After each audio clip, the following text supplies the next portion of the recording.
Bonjour les enfants, c'est Daddy pour l'histoire du soir. Et ce soir, c'est l'histoire du cheval bleu. Comment? Vous ne connaissez pas le cheval bleu? Mais voyons, c'est le dada chéri de Monsieur Leblanc. Maintenant qu'il est trop vieux pour travailler, on lui permet de faire ce qu'il veut dans la ferme. Un jour, Monsieur Leblanc emmena toute sa famille à la ville. Dans sa magnifique voiture neuve, le cheval bleu se sentit tout abandonné. Il alla dans l'écurie et regarda tristement par la fenêtre. Monsieur Leblanc disait toujours que son cheval était le plus intelligent du canton. Et c'est vrai, le cheval bleu se mit à réfléchir profondément. Puis tout à coup, il s'écria: J'ai une idée! Moi aussi, je vais aller à la ville. Et alors? Et alors, le cheval bleu entra dans la grange et enfila la salopette de Monsieur Leblanc.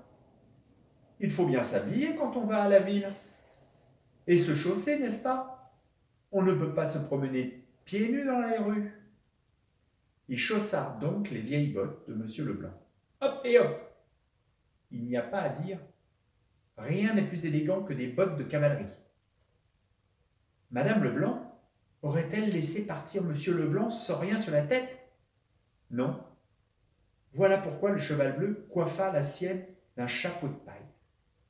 Ça ne lui allait pas du tout, parce que ses oreilles n'étaient pas à la même place que celles de Monsieur Leblanc. Quand le cheval bleu fut prêt, il alla dans le clos à côté du hangar. Mon Dieu! S'écria la vache orange. Où vas-tu comme ça, si bien habillée? À la ville, ma chère. Oh, est-ce que je peux aller avec toi? Dans cette tenue? Tu n'es pas présentable, dit le cheval. Attends un peu, cria la vache. Elle se précipita dans la cour et décrocha de la corde à linge la robe verte de Madame Leblanc. Elle lui allait à merveille, car Madame Leblanc n'était pas très mince. Me voici, dit la vache orange, accourant à toute vitesse. C'est très joli, dit le cheval, mais que vont-ils dire les voisins s'ils te voient partir pour la ville sans chapeau? Oh, mes aïeux, mugit la vache. Et elle disparut de nouveau. Elle revint aussitôt avec un chapeau noir et un parapluie mauve. Parfait, s'écria le cheval, partons. Oh, oh, s'écria la vache. C'est trop fatigant d'aller à pied. Et si tu mettais la vieille auto en marche? Fit le cheval en voyant qu'il y avait de l'essence dans le réservoir. Tu ferais bien de vérifier le niveau d'huile, dit la vache. Le cheval remplit le radiateur, puis monta sur le siège et appuya sur les boutons. Pom, pom, pom, pom, pom, pom, pom, fit le moteur. Il va partir, cria la vache. Bom, bom, bom, bom, bom, bom, bom, bom, bom. Et la vieille auto démarra. C'est tout de même mieux que d'aller à pied, n'est-ce pas? Demanda la vache. Le cheval, absorbé par le volant, se contenta de hocher la tête. As-tu une liste? Demanda la vache. On ne va pas en ville sans une liste à commission. Le cheval arrêta la voiture et descendit pour chercher dans ses poches. Mais il ne trouva rien, sauf une lettre de Madame Leblanc, qu'elle avait confiée à Monsieur Leblanc, pour la mettre à la poste l'année d'avant. Une clé anglaise pleine de graisse et un porte-monnaie usé plein d'argent. Nous voici au marché, meugla la vache en sautant sur le trottoir. Ils firent le tour des étalages, ils achetèrent tout ce qui leur plut, puis ils se promenèrent le long des rues. Oh, oh, cria la vache en s'arrêtant devant une vitrine. Regarde cette belle cloche en argent. Il me la faut absolument. Ma vieille cloche de bronze fait si ordinaire. Elle entra tout droit dans la boutique et acheta la cloche, tandis que le cheval mettait à la poste la lettre de Madame Leblanc. Et maintenant, veux-tu me faire plaisir? Demande la vache orange au cheval bleu. Comment? Dit le cheval. En te faisant couper les cheveux, répondit la vache. Quand le cheval fut bien peigné, bien brossé, ils allèrent déjeuner au restaurant. Mes aïeux, soupira la vache. Au bout d'un moment, c'est terriblement difficile de manger des spaghettis avec une cuillère. Oh, ma chère, ce que je peux avoir faim, lança le cheval, qui venait d'avaler une douzaine de crêpes.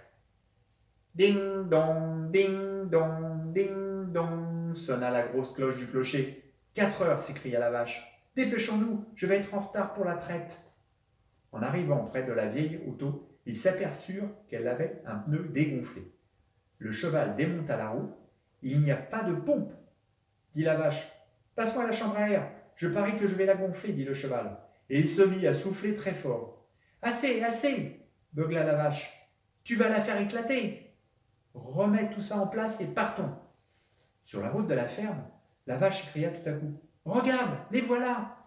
Monsieur et Madame Leblanc et le petit Leblanc se tenaient tout penauds autour de leur voiture neuve, car pour rouler, les voitures neuves ont besoin d'essence, elles aussi. Voulez-vous un coup de main demanda le cheval bleu. Mais Monsieur Leblanc fut tellement surpris de voir son cheval bleu et sa vache orange dans sa vieille auto qu'il ne put même pas dire oui. Alors le cheval bleu prit une grosse corde dans le coffre de la vieille auto et attacha bien fort les deux voitures ensemble. Pendant qu'il remorquait la belle voiture neuve, le cheval bleu dit, en clignant de l'œil, « Qui prétendait que j'étais trop vieux pour travailler ?» Quand ils arrivèrent à la ferme, tout le monde descendit de voiture, excepté Madame Leblanc, qui cherchait son sac à provisions.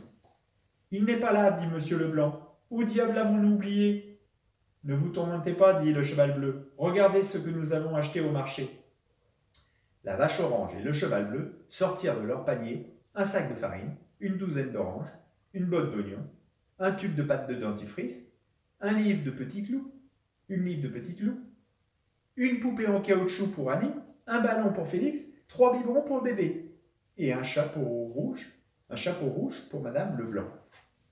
Alors Monsieur Leblanc se tourna vers Madame Leblanc. « N'ai-je pas toujours dit que mon cheval bleu était le plus intelligent du canton ? Je devrais dire du département, et même de la terre, et même de l'espace, et même des étoiles. » Et voilà les enfants. Bonne nuit, gros bisous.